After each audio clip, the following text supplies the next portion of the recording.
t'aurais proposé ce contenu au hasard d'un scroll distrait. Je t'ai mené jusqu'à ces mots avec une précision que tu ne mesures pas encore tout à fait, mais que tu vas commencer à saisir dans les prochaines minutes.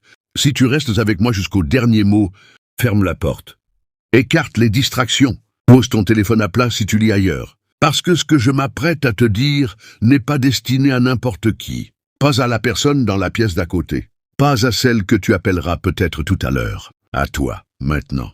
Dans ce moment exact où tu te trouves, avec tout ce que tu portes, tout ce que tu traverses, et tout ce que tu n'oses plus vraiment espérer. Je suis le Seigneur ton Dieu, et je te parle. Je t'écoute, Père, si tu choisis d'être entièrement présent à ce message. Il y a quelque chose que je dois te dire en premier, avant même de te révéler pourquoi j'ai posé ton regard sur ces mots aujourd'hui. Quelque chose que tu as peut-être entendu des dizaines de fois dans ta vie, mais que tu n'as jamais vraiment laissé descendre là où cela doit vivre pour transformer quelque chose en toi. Je te vois, pas comme tu te montres aux autres, pas comme tu prétends aller bien quand quelqu'un te demande, pas comme tu apparais sur les photos que tu partages, ni dans les conversations où tu maintiens une façade de solidité pour ne pas sembler faible ou accablé. Je te vois comme tu es réellement derrière les murs, derrière les sourires qui te coûtent quelque chose, derrière cette détermination que tu affiches chaque matin, même quand la nuit précédente a été longue et que les pensées qui t'ont tenu éveillé n'étaient pas des pensées de paix. Je te vois dans ces moments où tu te demandes si tu vas vraiment t'en sortir, dans ces moments où tu fais les calculs dans ta tête et où les chiffres ne tombent pas juste, dans ces moments où tu regardes ta vie et tu as l'impression que quelque chose qui aurait dû se passer ne s'est pas encore passé,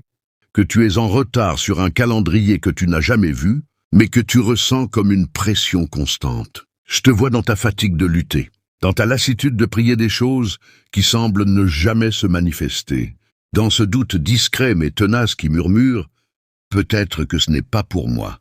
Peut-être que les autres reçoivent parce qu'ils méritent davantage. Peut-être que quelque chose en moi empêche les bénédictions d'arriver. C'est précisément pour répondre à tout cela que je t'ai amené ici aujourd'hui. Comment tu me vois, Seigneur, si tu reconnais que Dieu voit ce que tu portes réellement en ce moment? Je veux te dire quelque chose sur cette période de ta vie. Quelque chose qui va peut-être en changer fondamentalement la lecture. Ce que tu traverses en ce moment n'est pas un abandon. Ce n'est pas une punition. Ce n'est pas le signe que tu as commis. Quelque chose de si grave que mes portes se sont fermées pour toi. Et ce n'est pas non plus la preuve que les promesses reçues dans ton cœur n'étaient que des illusions. Ce que tu traverses en ce moment est une préparation.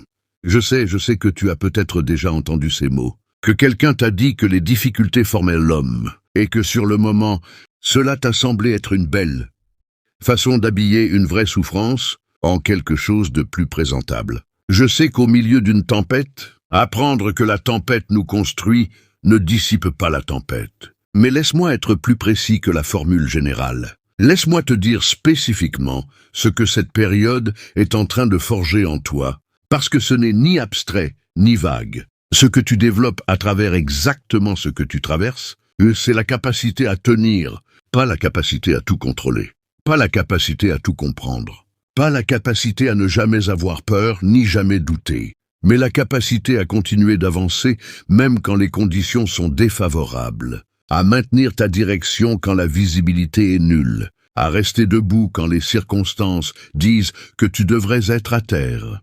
Cette capacité-là, tu ne peux pas l'acquérir dans un livre, tu ne peux pas la recevoir par une prière de 5 minutes un dimanche matin. Tu ne peux la développer que d'une seule façon, en la pratiquant dans des conditions réelles. En tenant quand tenir est épuisant, en choisissant de ne pas abandonner, même lorsqu'abandonner semble être la seule option raisonnable. C'est exactement ce que tu fais. Tu te bats, tu continues, tu te relèves. Et même si tu ne le lis pas encore comme de la formation, c'en est une. De la formation de haute intensité, pour quelque chose de haute importance. Je comprends que tu me prépares. Et si tu commences à voir ta saison difficile, sous ce nouveau regard, maintenant, laisse-moi te parler de la raison précise pour laquelle j'ai voulu que tu lises ceci seul. Il y a quelque chose d'important dans la façon dont je travaille dans ta vie. Quand je parle à mon enfant, vraiment lui parle. Ce n'est pas toujours dans les grands moments publics, pas dans les rassemblements, ni les célébrations où tout le monde peut voir et valider ce qui se passe. Souvent, les choses les plus importantes que je dis à mes enfants, je les dis dans le silence, dans la solitude, dans ces moments où le bruit du monde s'est assez tu pour que ma voix puisse être clairement entendue. Il y a des choses que je voulais te dire depuis longtemps, des choses que le bruit de ta vie, les urgences, les conversations qui s'enchaînent, l'écran toujours allumé, les responsabilités qui ne s'arrêtent jamais rendaient difficiles à recevoir. Non pas parce que je ne les disais pas, mais parce que l'espace pour les entendre n'était pas là. Cet espace existe maintenant, et je vais en profiter. Je suis tout à toi. Seigneur, si tu crées intentionnellement cet espace d'écoute en ce moment. La première chose que je veux te dire est celle-ci. Tu t'es battu longtemps, seul. Et quand je dis seul, je ne veux pas dire que tu n'avais personne autour de toi. Et je veux dire que tu as porté des choses que tu aurais dû me laisser porter depuis longtemps. Des fardeaux que tu as gardés entre tes mains, parce que tu pensais que les remettre entre les miennes était irresponsable. Ou parce qu'une partie de toi ne croyait pas vraiment que je les prendrais. Ou parce que tu avais appris très tôt que compter sur quelqu'un, d'autres, même sur moi, étaient risqués. Ces fardeaux-là, je veux qu'on en parle concrètement. Est-ce qu'il y a une situation financière que tu portes, avec une anxiété que tu caches aux autres, mais qui te ronge de l'intérieur? Une dette, une obligation, une incertitude qui te fait tourner des chiffres dans la tête à 3 heures du matin.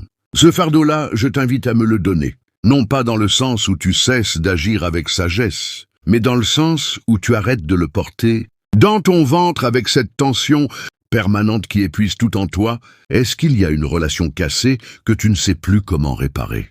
Quelqu'un à qui tu as eu tort, ou qui t'a fait tort, et avec qui le silence dure depuis trop longtemps. Une relation qui te consume, où tu te perds toi-même, où tu donnes bien plus que tu ne reçois. Ces dynamiques qui te pèsent, je veux en être informé.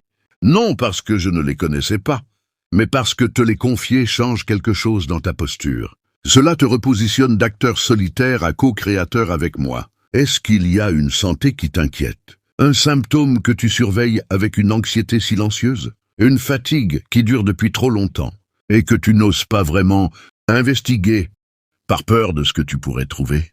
Je suis le Dieu qui guérit. Et ma capacité à intervenir dans ton corps, dans ta biologie, dans ta chimie cellulaire n'est pas une formule creuse. C'est une réalité que j'ai démontrée des milliers de fois et je veux que tu la réclames pour la tienne. Est-ce qu'il y a une promesse que tu as reçue il y a longtemps et que tu as presque renoncé à voir s'accomplir? Une promesse sur ta vocation, ta famille, ce que tu allais construire ou devenir. Cette promesse, je ne l'ai pas oubliée. Le fait qu'elle ne soit pas encore manifestée ne signifie pas qu'elle ne le sera pas. Cela signifie qu'elle n'est pas encore arrivée à son terme. Je te confie mes fardeaux aujourd'hui. Si tu choisis maintenant de les déposer entre mes mains plutôt que de continuer à les porter seul, je veux te parler de quelque chose que tu fais souvent et qui m'inquiète. Pas de la colère d'un juge, de l'inquiétude, d'un père qui voit son enfant se faire du mal sans s'en rendre compte. Sans t'en apercevoir, tu te compares. Et cette comparaison est l'une des choses qui te volent le plus de paix et le plus d'énergie. Tu regardes la vie de certaines personnes autour de toi, ou plutôt la version soigneusement construite qu'elles en présentent sur les réseaux et dans les conversations. Et tu fais un calcul. Ce calcul compare où tu en es avec où elles en sont. Et son résultat est presque toujours le même.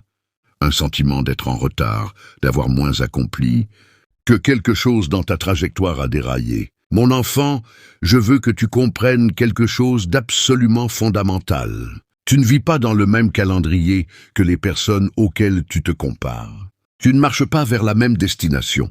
Tu ne portes pas le même appel. Et utiliser leur progression pour évaluer la tienne est aussi absurde que de reprocher à un manguier de ne pas produire des pommes à la même saison qu'un pommier. Chaque vie que j'ai créée est une composition unique, un calendrier unique, une trajectoire unique vers une destination conçue, avec une attention qui dépasse ta compréhension actuelle. Et le timing de cette trajectoire est toujours parfaitement calibré, même quand il te semble incompréhensiblement lent. Les personnes que tu regardes en pensant qu'elles ont réussi là, où tu n'as pas encore réussi, portent aussi des choses que tu ne vois pas, des combats intérieurs que leur sourire ne montre pas, des fragilités que leur succès visible masque, des questions profondes auxquelles leurs accomplissements n'ont pas répondu. Comparer ta vie à la surface de la leur est toujours une comparaison injuste pour toi. Je renonce à la comparaison qui me vole ma paix. Si tu choisis aujourd'hui d'arrêter d'évaluer ta vie à l'aune de celle des autres, il y a quelque chose de spécifique que je veux te révéler sur cette saison de ta vie. Quelque chose que tu ne peux pas voir de l'intérieur, mais que je vois clairement depuis ma perspective. Ce que tu traverses en ce moment est le dernier couloir avant l'ouverture. Je sais ce que ce mot peut faire en toi. Je sais que tu l'as peut-être déjà entendu. Que des personnes t'ont dit que les choses allaient se débloquer. Que ça ne s'est pas passé comme prévu et que chaque nouvelle promesse est devenue plus difficile à recevoir que la précédente. Je comprends cette méfiance. Elle est née d'une vraie douleur et je ne la minimise pas. Mais écoute-moi attentivement, parce que je vais être plus précis qu'une déclaration générale de bénédiction imminente. Le dernier couloir est souvent le plus difficile. La résistance est toujours maximale au moment où la percée est la plus proche. Ce n'est pas une coïncidence. C'est le fonctionnement naturel de tout processus de transformation profonde. Quand un enfant naît, les contractions les plus intenses précèdent la naissance. Quand un athlète atteint son sommet, l'effort le plus grand précède la meilleure performance. Quand une graine devient arbre, la poussée finale à travers la terre compacte demande plus d'énergie que tout ce qui a précédé. Tu es dans cette poussée finale. La difficulté de ce moment n'est pas le signe que quelque chose a mal tourné. C'est le signe que quelque chose est sur le point d'émerger. La question que je te pose aujourd'hui est simple. Vas-tu tenir encore un peu? Vas-tu maintenir ta foi précisément dans ce moment? Ou abandonner semblerait le plus raisonnable? Je tiens, Seigneur. Je ne lâche pas si tu choisis de te battre encore. Même dans ce dernier couloir difficile, laisse-moi maintenant te parler de quelque chose de très concret. Parce que je ne suis pas un Dieu de paroles abstraites, sans ancrage dans ta réalité quotidienne. Je suis le Dieu qui t'a créé pour vivre une vie réelle, dans un corps réel avec des besoins réels, des joies réelles et des défis réels. C'est dans cette réalité-là que je veux te parler. Il y a dans ta vie en ce moment 3 domaines qui ont besoin de mon attention spécifique. Le premier est ta vie intérieure. Ce qui se passe dans ta tête et dans ton cœur quand personne ne regarde. Tes pensées les plus privées. La façon dont tu te parles à toi-même dans les moments où tu es seul avec toi-même. Je t'ai observé dans ces moments-là. Et ce que j'y ai vu m'a attristé, non pas de la tristesse d'un juge, mais de celle d'un père qui voit son enfant se traiter avec moins de bonté qu'il n'en montrerait à un parfait inconnu. Tu es souvent dur avec toi-même, d'une façon qui ne vient pas de moi. Tu te condamnes pour des erreurs que j'ai déjà pardonnées. Tu entretiens sur toi-même des récits plus sombres que la vérité. Tu t'infliges intérieurement ce que tu ne ferais jamais subir. À quelqu'un que tu aimes, cela doit changer. Non pas parce que l'autocritique est sans valeur. La capacité d'examiner honnêtement ses propres actions est une qualité précieuse. Mais parce que la sévérité avec laquelle tu te juges va bien, au-delà de l'examen honnête. Elle touche à quelque chose de plus profond, une croyance que tu n'es fondamentalement pas assez bien. Et cette croyance est un mensonge que tu as peut-être reçu tôt dans ta vie, que tu as transporté depuis sans jamais vraiment le questionner. La vérité sur toi est la suivante. Tu as été créé à mon image. Il porte en toi une dignité que rien de ce que tu as fait, ni ce que tu n'as pas fait, ne peut détruire. Tu es aimé d'un amour qui ne fluctue pas selon tes performances ou tes échecs. Et la valeur que je te donne est inconditionnelle. Elle ne dépend ni de ta productivité, ni de ton succès, ni de ta capacité à tout gérer correctement. Commence à te parler comme je te parle, avec exigence, oui, mais avec une tendresse fondamentale qui ne cède jamais. Je choisis de me parler avec ta bonté. Seigneur, si tu prends cet engagement aujourd'hui, le deuxième domaine est ta vie relationnelle, les personnes dans ta vie et la qualité des liens qui vous unissent. Certaines de ces personnes ont été placées par moi dans ta vie pour cette saison précise.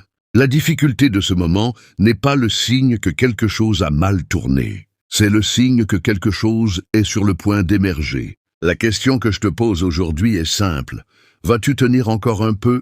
Vas-tu maintenir ta foi précisément dans ce moment? Ou abandonner semblerait le plus raisonnable?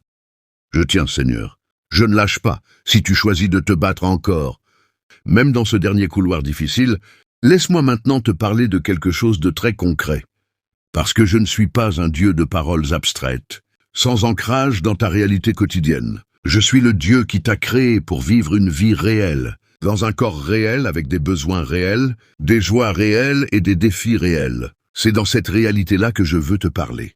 Il y a dans ta vie en ce moment 3 domaines qui ont besoin de mon attention spécifique. Le premier est ta vie intérieure. Ce qui se passe dans ta tête et dans ton cœur quand personne ne regarde. Tes pensées les plus privées. La façon dont tu te parles à toi-même dans les moments où tu es seul avec toi-même. Je t'ai observé dans ces moments-là. Et ce que j'y ai vu m'a attristé, non pas de la tristesse d'un juge, mais de celle d'un père qui voit son enfant se traiter avec moins de bonté qu'il n'en montrerait à un parfait inconnu. Tu es souvent dur avec toi-même, d'une façon qui ne vient pas de moi. Tu te condamnes pour des erreurs que j'ai déjà pardonnées. Tu entretiens sur toi-même des récits plus sombres que la vérité. Tu t'infliges intérieurement ce que tu ne ferais jamais subir. À quelqu'un que tu aimes, cela doit changer. Non pas parce que l'autocritique est sans valeur.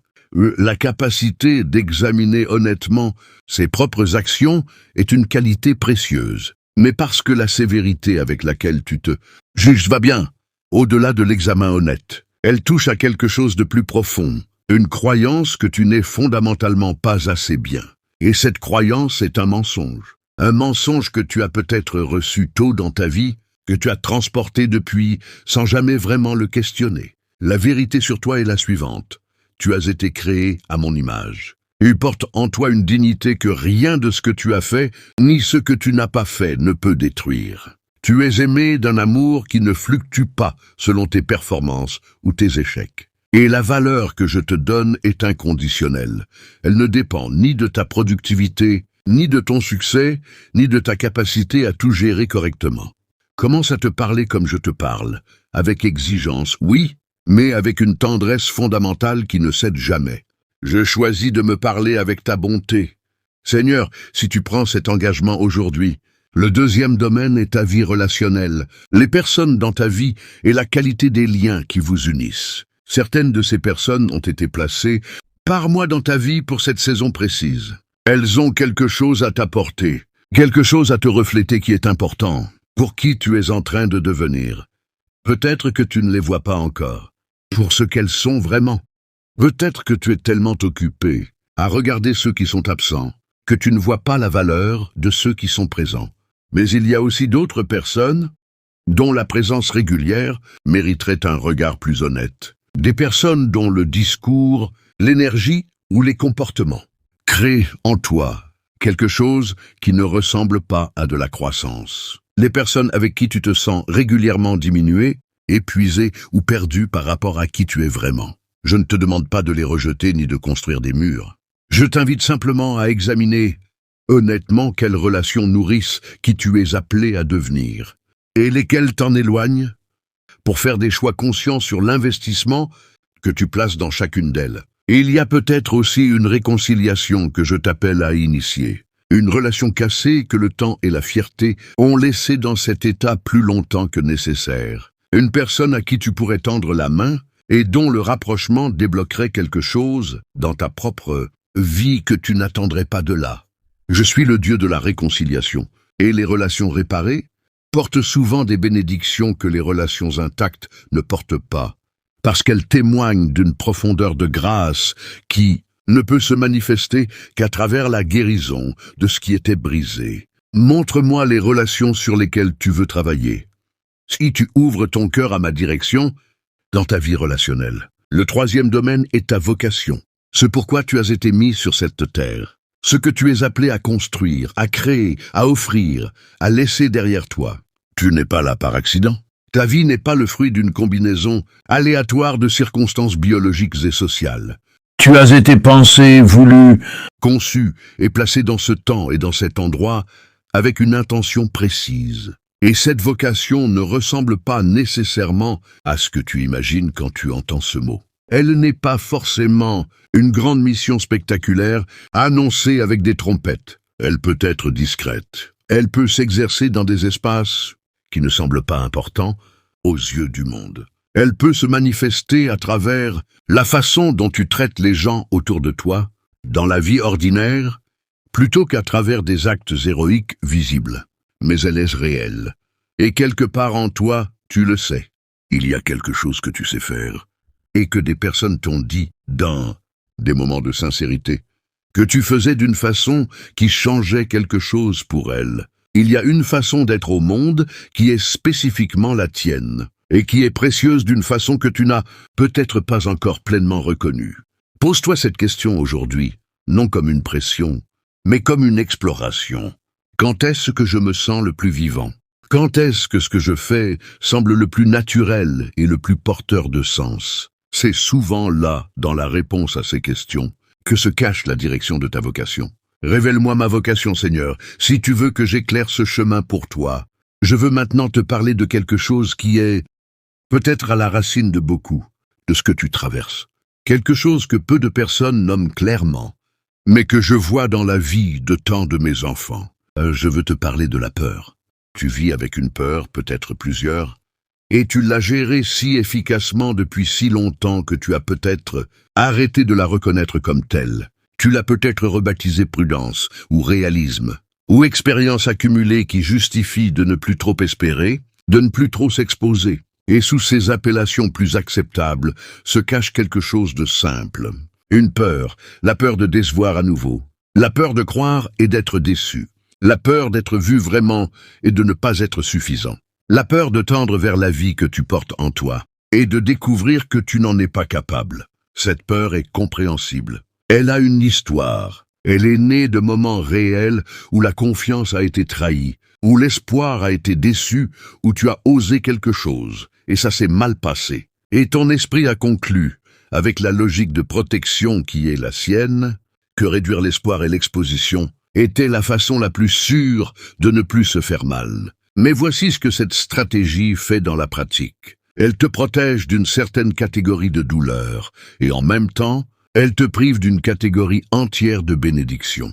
Parce que les bénédictions que j'ai préparées pour ta vie demandent de ta part une ouverture, une disponibilité, une capacité à recevoir qui ne peut pas coexister avec les murs que la peur a construits. Je ne te demande pas de nier ton passé. Je ne te demande pas de prétendre que ce qui t'a fait mal n'a pas fait mal. Je te demande simplement ceci. Es-tu prêt à distinguer ce qui appartient au passé de ce qui appartient au futur? À ne pas laisser les personnes ou les situations d'hier décider de ce qui est possible aujourd'hui. Je suis un Dieu de nouveau départ, pas d'un effacement qui ignore ce qui a été, mais d'un renouveau qui intègre ce qui a été tout en ouvrant vers ce qui peut être. Et ce renouveau est disponible pour toi maintenant, dans cette saison, avec toute ton histoire, toutes tes blessures et toute la sagesse que tu en as tirée. Je permets à Dieu de guérir mes peurs aujourd'hui, si tu choisis d'ouvrir cet espace de guérison en toi maintenant. Laisse-moi te parler de ce que je vois dans ton avenir immédiat, non pour te donner une carte routière à suivre passivement, mais pour t'offrir suffisamment de lumière pour avancer avec courage dans le prochain. Passe. Je vois des portes concrètes, des opportunités réelles que je suis en train d'orienter dans ta direction. Certaines sont déjà en préparation dans des conversations que tu n'entends pas encore, dans des esprits qui pensent à toi sans que tu le saches, dans des configurations de circonstances qui ne sont pas encore visibles à la surface, mais qui sont déjà en mouvement sous la surface. Je vois des provisions, des ressources qui arrivent vers toi par des chemins que tu n'as pas encore identifiés, des soutiens financiers, relationnels ou émotionnels qui se positionnent pour arriver dans ta vie au moment où tu en auras le plus besoin. Je vois des guérisons, dans ton corps si tu portes quelque chose de physique, dans tes relations si tu portes quelque chose de relationnel, dans ton âme si tu portes quelque chose d'émotionnel ou de spirituel qui t'a meurtri et qui a besoin de mon toucher pour se restaurer. Et je vois une clarté qui arrive, une clarté sur ta direction, sur tes choix, sur ce à quoi dire oui et ce à quoi dire non, une clarté qui simplifiera des décisions qui te semblent complexes en ce moment et qui te permettra d'avancer avec une assurance que tu ne ressens pas encore pleinement, mais que tu commences à percevoir dans certains moments de silence. Tout cela est réel, tout cela est en cours. Et tout cela nécessite de ta part une chose principale, que je vais te demander maintenant. Continue, simplement continuer. Ne pas abandonner aujourd'hui, ne pas décider que c'est trop difficile, trop long, trop incertain. Continuer à te lever, continuer à prier, continuer à agir avec l'énergie que tu as, même si cette énergie est faible. Continuer à croire, même si ta croyance est mêlée de doutes. Continuer à espérer, même si ton espoir est fragile. Parce que la victoire n'est pas promise à ceux qui n'ont jamais eu peur. Elle est promise à ceux qui avancent malgré la peur. La bénédiction n'est pas réservée à ceux qui n'ont jamais douté. Elle est réservée à ceux qui choisissent la foi au milieu du doute. Et toi, tu fais cela, chaque jour, souvent sans te rendre compte à quel point c'est courageux. Je continue, Seigneur. Je ne lâche pas, si tu prends cet engagement maintenant. Je veux te donner des instructions concrètes pour les prochains jours, parce que recevoir un message sans savoir quoi en faire peut laisser quelque chose en suspens, sans jamais se transformer en changement réel. La première instruction est de créer un moment de silence quotidien, pas une longue retraite spirituelle, juste 10 à 15 minutes par jour, où tu te mets à l'écart du bruit, où tu poses ton téléphone, où tu fermes les yeux et où tu choisis délibérément d'être présent à moi, pas nécessairement avec des mots, pas nécessairement avec une liste de requêtes, juste une présence. Un alignement intentionnel entre ton être intérieur et le mien. Ce moment quotidien est le fondement de tout le reste. Sans lui, tout ce que je veux faire dans ta vie se passe malgré toi plutôt qu'avec toi. La deuxième instruction est d'identifier chaque soir, avant de t'endormir, 3 choses pour lesquelles tu es reconnaissant. Pas des gratitudes abstraites et générales, des choses spécifiques de ta journée. Un moment, une conversation, une provision même petite, un signe même discret. Cette pratique transforme ton regard sur ta vie de façon progressive, mais radicale. Elle t'ouvre les yeux sur ce que tu avais. Elle développe en toi la capacité de voir les petites manifestations de ma présence, qui passent souvent inaperçues quand ton regard est fixé sur ce qui manque. La troisième instruction est d'identifier une action que tu as différée par peur et de la faire dans les prochaines 48 heures. Pas une grande action héroïque. Une petite chose que tu sais que tu dois faire, mais que tu as reportée parce que quelque chose en toi craignait ce qui pourrait t'arriver si tu la faisais. Un message à envoyer, un appel à passer, une conversation à initier, une décision à prendre et à communiquer. L'action brise la paralysie. Et la paralysie est l'une des façons dont la peur le maintient le plus efficacement dans l'immobilisme. La quatrième instruction est de parler à quelqu'un de confiance de ce que tu portes. Pas forcément pour obtenir des conseils, mais pour briser l'isolement du fardeau. Les choses que tu portes en silence ont tendance à grossir dans le silence. Elles s'amplifient dans la chambre fermée de ton esprit. Et quand tu les prononces à voix haute devant quelqu'un en qui tu as confiance, souvent elles reprennent leur taille réelle. Une taille presque toujours plus gérable que ce que tu avais imaginé, dans l'obscurité de tes pensées nocturnes. Je prends ces instructions au sérieux, si tu choisis de les appliquer dans les prochains jours. Il y a une dernière chose que je veux te dire avant de te laisser partir. Une dernière chose qui est peut-être la plus importante de tout ce que tu as reçu aujourd'hui. Mon enfant, je t'aime. Pas parce que tu le mérites parfaitement, pas parce que tu as tout réussi, pas parce que ta foi n'a jamais faibli, ni que ta vie est un exemple parfait de ce à quoi une vie bien conduite devrait ressembler. Je t'aime parce que tu es mien, parce que je t'ai créé avec intention et avec soin, parce qu'il y a quelque chose dans ton existence, dans ta façon unique d'être toi, qui est irremplaçable dans l'ensemble de ce que j'ai créé. Cet amour n'est pas conditionnel, il ne fluctue pas selon tes performances. Il ne diminue pas dans tes mauvaises saisons. Il ne s'éteint pas quand tu t'éloignes. Il est constant, absolu et indestructible. Et il est la fondation sur laquelle repose tout le reste de ce que je veux construire dans ta vie. Reçois cet amour aujourd'hui, non pas intellectuellement, comme une information que tu notes et que tu ranges, mais dans ton corps, dans ta poitrine, dans ces endroits en toi qui ont peut-être été si longtemps maintenus en tension que tu as presque oublié ce que c'est que de se sentir vraiment aimé, sans condition. Je suis là, je ne suis allé nulle part, et je ne partirai nulle part. Tout ce que je t'ai dit aujourd'hui est vrai. La formation, l'imminence de l'ouverture, les portes qui se préparent, les provisions qui arrivent, la clarté qui vient. Tout cela est réel, et tout cela est en mouvement dans ta vie en ce moment même.